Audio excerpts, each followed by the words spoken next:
ایک بات اور یاد آ گئی، آپ صلی اللہ علیہ وسلم کی عزت کی دفاع کا ایک بڑا اہم سنہری طریقہ یہ ہے کہ آپ کی سنت کو اور آپ کی سیرت کو یہ ہمیں کرنا چاہیے، جو ہم نہیں کرتے۔ اب وہ نہیں کرتے سستی میں یا اور دیگر وجوہات کی بنا پر۔ آپ کی سنت کو، آپ کی سیرت کو زیادہ سے زیادہ پڑھا جائے، پڑھ کر کے عملی جامہ اسے پہنایا جائے، اور پوری دنیا میں جہاں تک ممکن ہو اس کی نشر و اشاعت کی جائے۔ یہ ہے دفاع کا ایک مثبت آسان طریقہ۔ تو ہم عہد کریں کہ ہم نبی پاک صلی اللہ علیہ وسلم کی سنت کو، آپ کی سیرت کو پڑھیں گے،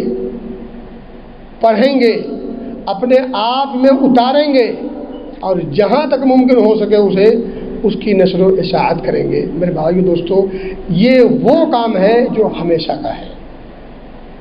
آپ سے محبت صرف وقتی نہیں ہوتی، آج کر لے، آج وقت ہے، کسی نے توحید کر لی اس لیے، یا کوئی موسم آ گیا اس لیے نہیں۔ آپ صلی اللہ علیہ وسلم کی محبت یہ کسی موسم کی محتاج نہیں۔ آپ صلی اللہ علیہ وسلم کی محبت اور آپ کی اتباع اور پیروی، آپ کا ادب، آپ کا احترام، آپ کی عزت کی دفاع، آپ کے دین کی نصرت، آپ پر درود، آپ کے دوستوں سے دوستی، دشمنوں سے دشمنی، آپ کے صحابہ کرام کی عزت و اکرام، اہل بیت کی عزت و اکرام، آپ سے جفا نہ کرنا، یہ ہمیشہ کا وتیرہ ہونا چاہیے۔ ایک مومن ہمہ وقت ان تمام چیزوں میں غرق رہے، یہ مطلوب ہے۔